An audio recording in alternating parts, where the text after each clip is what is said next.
Okay, to switch from a regular shift to GP shift, all you have to do is take this bracket and put it upside down.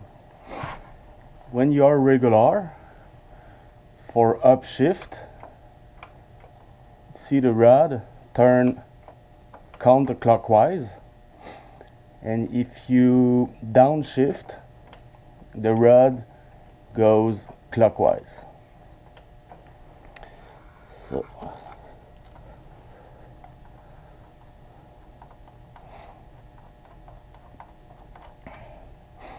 So if you reverse the bracket like this,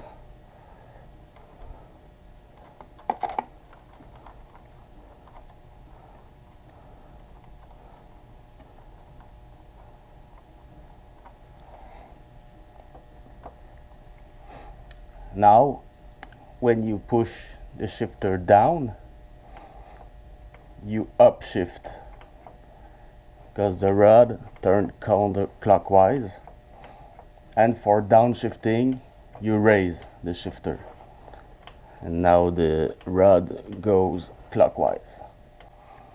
So this is it, easy as that. So I'm gonna try GP shift for the next season, and everybody tells me it's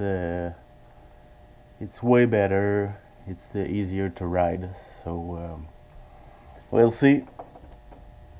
Peace.